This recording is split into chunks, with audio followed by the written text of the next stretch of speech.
श्री राधे राधे। भक्तों,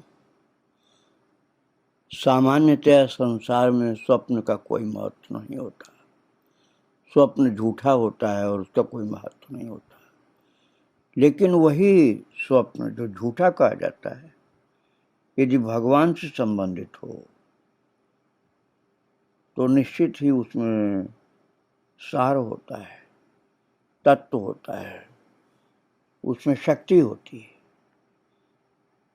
और भगवान के विशेष जो प्रेमी संत हों, उनसे संबंधित हो, तब भी उस स्वप्न में सत्यता होती है। और ऐसे स्वप्न उन्हीं को दिखते हैं जो अच्छी स्थिति के भगवत भक्त होते हैं। और ज्योतिराम जी, जिनकी चरितावली आप सुन रहे हैं, वो ऐसे ही महान भक्त थे जिनको भगवान और उच्च कोटि के संतों का दर्शन स्वप्न में भी होता रहता था। एक बार ज्योतिराम जी ने ऐसे सपने देखे तो मोहन को उन्होंने स्वप्नों की बात बताई। तो उनसे ज्योतिराम जी की मानसिक स्थिति का कुछ पता चलता है। पहला स्वप्न इस प्रकार था, दो वैष्णव वृंदावन से कीर्तन करते आ रहे हैं माठ की तरफ, और ज्योतिराम जी के पास आकर कहते हैं, बाबा की प्राप्ति हो गई। सुनते ही भाव विभोर हो गए ज्योतिराम जी और कहते हैं कि बिल्कुल अंधेरा हो गया। बाबा और बाबा जी अर्थात गौरांग दास जी और श्री रामदास जी किसी मंदिर में गए। और दूसरा स्वप्न इस प्रकार का था कि ज्योतिराम जी किसी मंदिर में गए और श्री विग्रह के पास जाकर देखते हैं कि ठाकुर अपनी पैरों की उंगलियां चला रहे हैं। इस प्रकार से भगवान के और उच्च कोटि के सिद्ध संतों के स्वप्न ज्योतिराम जी को लगभग दिखते ही रहते थे, रोजाना ही। और एक दिन कुछ गुरु भाइयों ने महाप्रभु तत्व को लेकर के उत्सुकता व्यक्त की। ज्योतिराम जी के गुरु भाइयों ने महाप्रभु के तत्व को अर्थात चैतन्य महाप्रभु के तत्व को लेकर के उत्सुकता व्यक्त की, अर्थात जानना चाहे कि चैतन्य महाप्रभु कौन थे महाराज। तो ज्योतिराम जी ने बड़े विस्तार से महाप्रभु के अवतार के प्रयोजन के विस्तार में खूब सुंदर ढंग से बताया।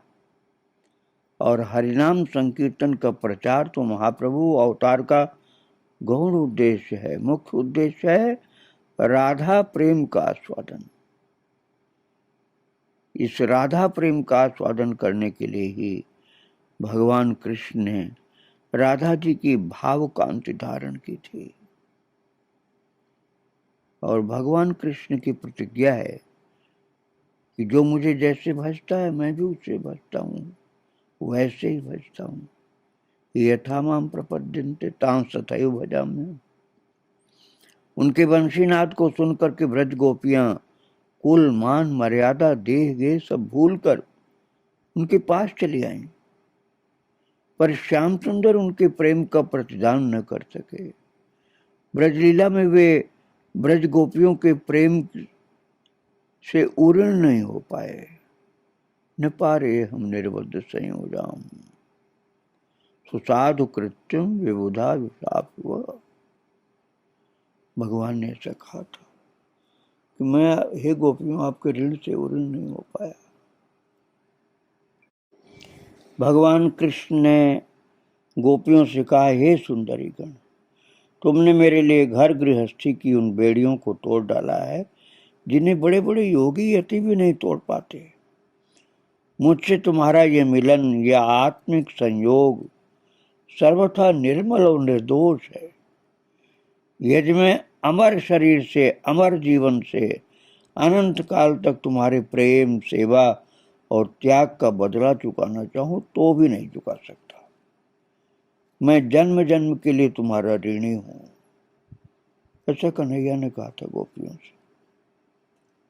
और कहा कि तुम अपने सौम्य स्वभाव से, अपने प्रेम से मुझे उऋण कर सकते हो। जब श्री कृष्ण ने श्री जी से पूछा कि वो उनके प्रेम से उऋण कैसे हो सकते हैं, तो श्री जी ने कहा कि उपाय सरल है। बिना किसी भेदभाव और बिना किसी सोच विचार के इस प्रेम का जन साधारण में भी वितरण करो। महाप्रभु ने अवतार लेकर जीवों को निरंतर कृष्ण प्रेम दिया। कुछ बातें ब्रज लीला में अपूर्ण रह गई थी, वे गौर लीला से पूर्ण हुई। एक दिन श्री जी ने निकुंज में रात भर श्याम सुंदर की प्रतीक्षा की और श्याम सुंदर नहीं आए। तो सखियों से कहने लगी, वे काली वस्तुएं बड़ी दुखदाई हैं, मेरे कुंज से सभी काली वस्तुओं को हटा दो। इस पर एक सखी बोली, आपके केश? तो श्री जी बोली, मैं इनका भी मुंडन कराऊंगी।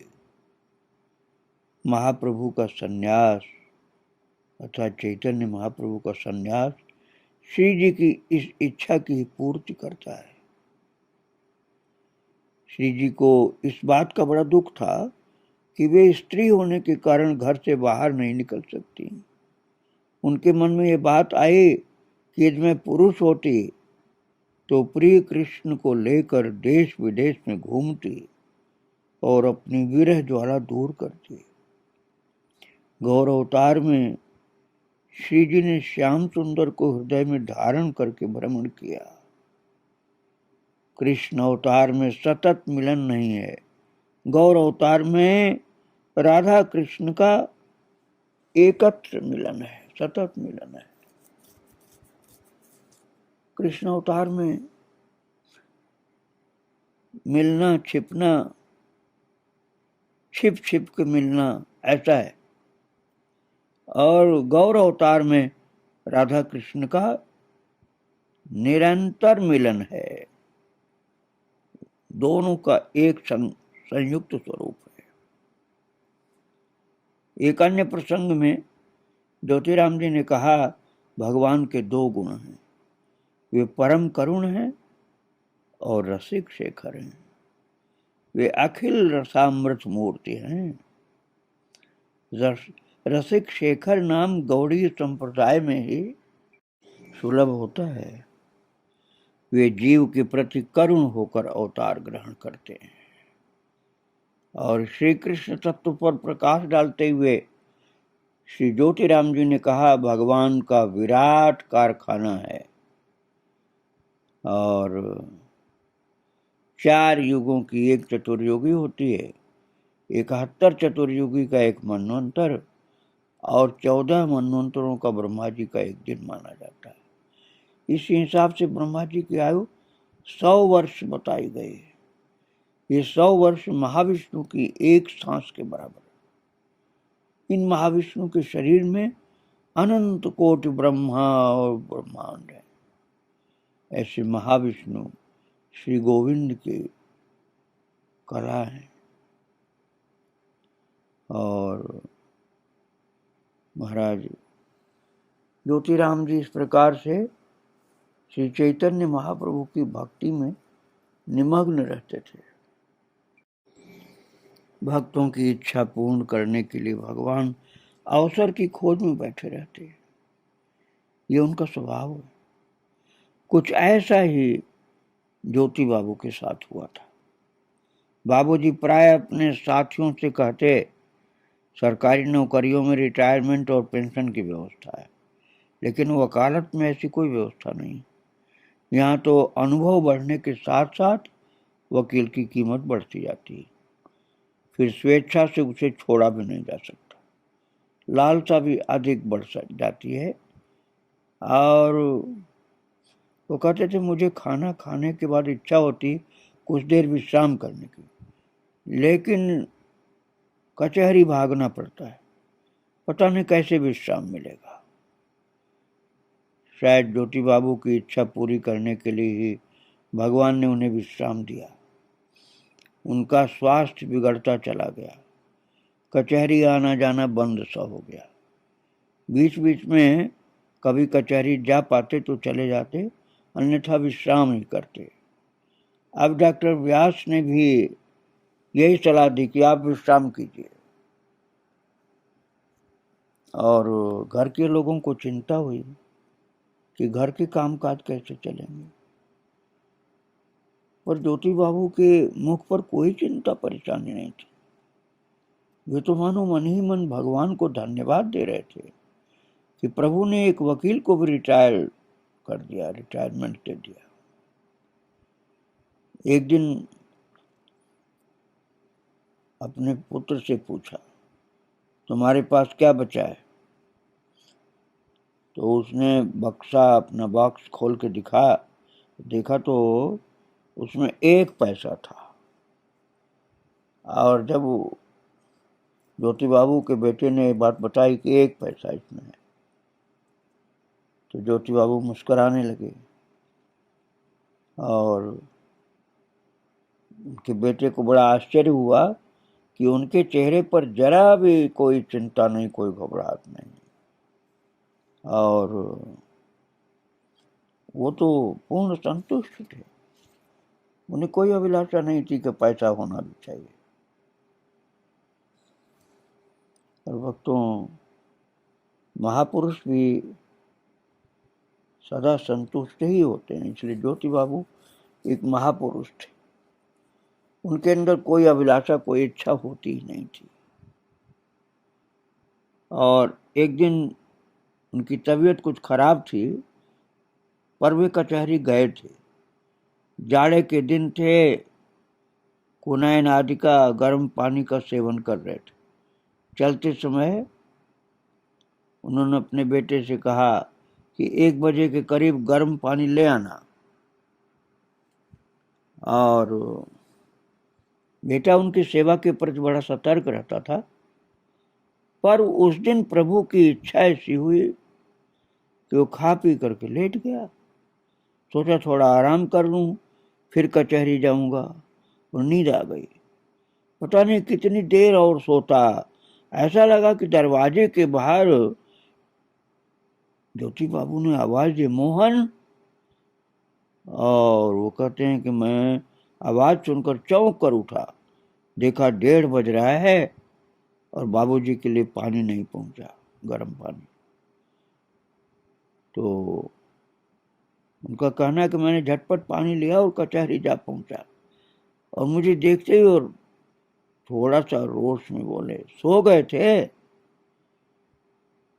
तो मोहन का कहना है कि मैं लज्जित होकर कहा, हाँ, नींद आ गई थी। तो वे धीरे से बोले, अरे प्यास से मेरा गला चटक रहा था। तो मैंने चमत्कार देखकर हर्षोल्लास का अनुभव किया कि वो नाराज नहीं हुए, गुस्सा नहीं हुए, डांटा नहीं उन्होंने मुझे। पर यह सोचकर दुखी भी हुआ कि मेरे कारण बाबूजी को कष्ट हुआ। बाबूजी ने 35-36 वर्ष तक माठ में वकालत की थी, सब कुछ सेवा भाव से और सत्य निष्ठा से। लोगों की आम धारणा है कि वकालत में झूठ बोलना पड़ता है, बिना इसके सफलता नहीं मिलती। लेकिन महाराज ज्योति बाबू ने सिद्ध कर दिया कि झूठ बोलना आवश्यक नहीं है। आवश्यक है 2 बातें, मेहनत और ईमानदारी। सत्य का जीवन जीना चाहिए। वकील को भी सत्य का जीवन जीना चाहिए, झूठ नहीं बोलना चाहिए। ये ज्योति बाबू ने अपने जीवन में वकालत में दिखला दिया।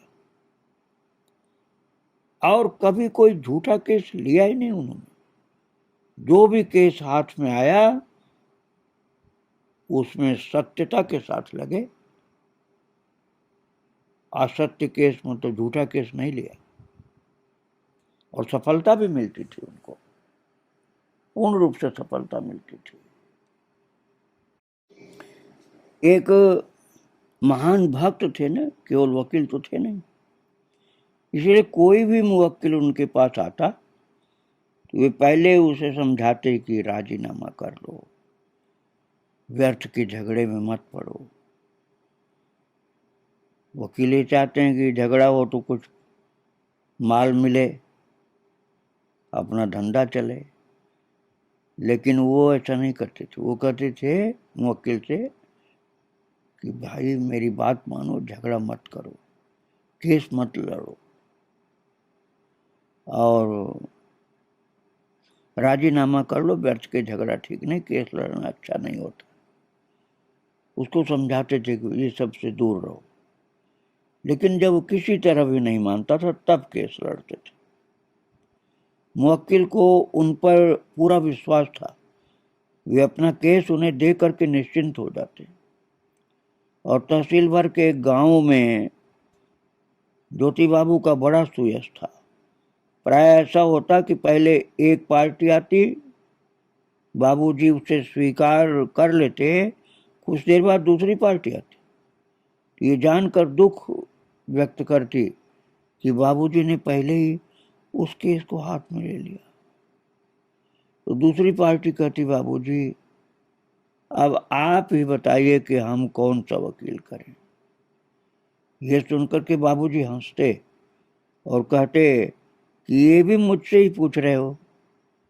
इससे बाबूजी की लोकप्रियता मालूम होती है, और मुवक्किलों के साथ वे घर का सा व्यवहार करते।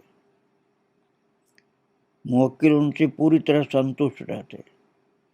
बाबूजी अपने सारे कामकाज बड़े शांत भाव से करते और 11 बजे तक कचहरी पहुंचते। यदि चलते चलते कोई साधु महात्मा आ जाते तो और रुक जाते। उधर मुवक्किल इनकी प्रतीक्षा करते रहते कचहरी में। कभी कभी ऐसा होता कि हाकिम केस हाथ में ले लेता, मुवक्किल भागे भागे घर जाते और बाबूजी से कहते कि आपको पहुंचना है महाराज। तो बोलते तुम चलो, मैं आ रहा हूं, हाकिम से कहना कि हमारा वकील आ रहा है। बाबूजी के मन में कभी उद्वेग चिंता आज नहीं होती थी। बहुत शांति से भगवान का चिंतन करते हुए अपना काम करते थे। और मुंशी बाबूलाल जी प्राय उसे कहते, बाबूजी जरा जल्दी आ जाया कीजिए, बड़ी देर हो रही है, देर हो जाती है बहुत, आप थोड़ा जल्दी आ जाया करिए। तो बाबूजी तो इन सब मामलों में बड़े निर्लिप्त भाव से ही काम करते थे। कभी कभी तो ऐसा भी हुआ कि जब कचहरी में कामकाज कम हुआ तो अपने साथ महाराज भक्ति के ग्रंथ लेकर जाते और पेड़ के नीचे कुर्सी पर बैठे बैठे भक्ति के ग्रंथ पाठ करते थे। कालांतर में जब ज्योतिराम जी ने प्रैक्टिस बंद कर दी वकालत की, तो मुवक्किल तो मानो बड़े संकट में पड़ गए। वे दुखी होकर के कई बार घर तक आते और कहते, बाबूजी ये आपने क्या किया? अब तो तहसील में कुछ भी दिखाई नहीं देता, बड़ा सूना सूना लगता है। कोई कोई मुवक्किल तो ऐसा कह करके रोने भी लग जाता था। तो भक्तों, ज्योतिराम जी तो माठ में कचहरी है इसलिए रहते थे क्योंकि वकील थे। अब जो उन्होंने अपने छोड़ ही दी प्रैक्टिस, वकालत करना ही छोड़ दिया, तो माठ में रहने का कोई औचित्य ही नहीं रह गया और थोड़ा अस्वस्थ भी रहते थे। कचहरी जाना बंद कर दिया पूरा।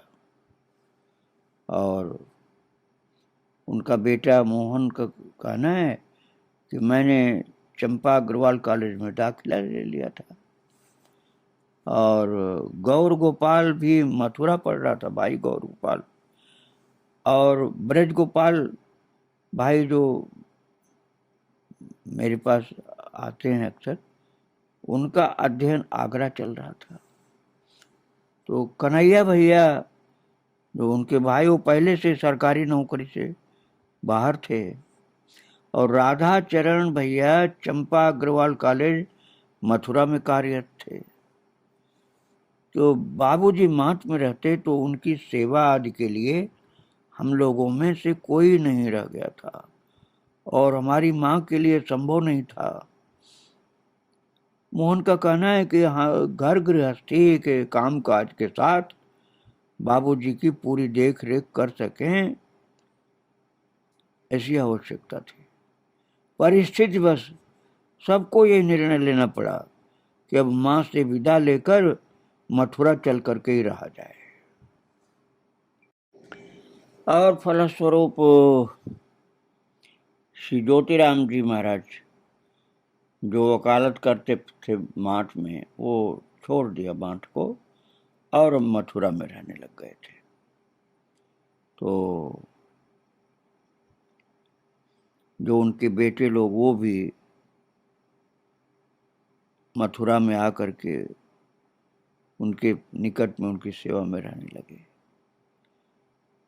और वो लोग लगभग 35 वर्ष माठ में रहे होंगे। वहाँ की एक एक चीज, मंदिर, देवालय, गली मोहल्ले, माठ के सभी गुरु भाई एवं और जो मिलने जुलने वाले थे, उनके साथ ज्योति बाबू के परिवार का संबंध था। बाबूजी की प्रकृति से सभी को बड़ा ही प्रेरक और भक्ति का आनंद मिलता था। माठ से विदा लेना एक बहुत प्रिय परिवेश से विदा लेना था। ये सबके लिए बड़ा ही मर्मांतक अनुभव था, पर भगवान की इच्छा तो सर्वोपरि होती है। और जब ये लोगों को खबर मिली थी कि बाबूजी माठ छोड़ रहे हैं, तो गांव में चारों ओर एक खबर फैल गई, गांव जो अगल बगल के थे माठ तहसील के, और सभी को बड़ी पीड़ा हुई। और संपर्क वाले जितने लोग थे वो दुखी हुए। महादेव मंदिर के बूढ़े बाबा, बाबा श्यामदास और वकील लोग सब, और मुवक्किल लोग और जनता सब दुखी हुई थी। दाऊ जी मंदिर के काका गुरु श्यामदास जी का तो मानो सर्वस्व ही छूटा जा रहा था। फिर भी ग्रामवासियों को क्षीण सी आशा थी कि बाबूजी फिर लौट करके आएंगे, कारण अभी हम लोगों ने मकान नहीं छोड़ा था, ये इनके बेटे लोग, और अति आवश्यक सामान लेकर के मथुरा गए थे। अब ज्योतिराम जी ने तो वकालत छोड़ दी, इसलिए उनका जो अर्थ अर्जन था वो तो लगभग बंद हो गया। और उनके बेटे 3 थे जो पढ़ाई कर रहे थे, तो बच्चों के अध्ययन संबंधी पढ़ाई के खर्चे, घर का खर्चा, और ज्योति बाबू की चिकित्सा अर्थात इलाज आदि, ये सब तो चालू था। इसलिए घर में आर्थिक संकट आ गया, लेकिन वो दुखी बिल्कुल नहीं होते थे। और बेटों ने तो ऋण भी लेना शुरू कर दिया, लेकिन वो दुखी नहीं होते थे ज्योतिराम जी। वो गुरुदेव और भगवान के भरोसे रहते थे, और कहते थे ये सब तो सांसारिक बातें हैं, अरे ठाकुर जी की भक्ति में लगे रहो। प्रभु ने तो गीता जी में कहा है ना, अनन्याश्चिन्तयन्तो माम ये जनाः पर्युपासते तेषां नित्याभियुक्तानां योगक्षेमं वहाम्यहम्। तो महाराज मकान भी बहुत अच्छा मिल गया, साधु वैष्णवों का आगमन शुरू हो गया, कीर्तन का आनंद होने लगा, और 2 बेटों को नौकरी अच्छी मिल गई, और ज्योति बाबू कहते थे मकान बहुत अच्छा सत्संग का स्थान है। और महाराज इस प्रकार से ज्योतिराम जी अब मार्ग छोड़ करके मथुरा में सत्संग युक्त भक्तिमय जीवन व्यतीत करने लगे। आगे इनके चरित्र को फिर आप श्रवण करेंगे। आज सब संतों सहित भक्तराज को प्रणाम करके और भगवान को प्रणाम करके ही विराम दे रहा हूँ। श्री राधे राधे, जय श्री राधे।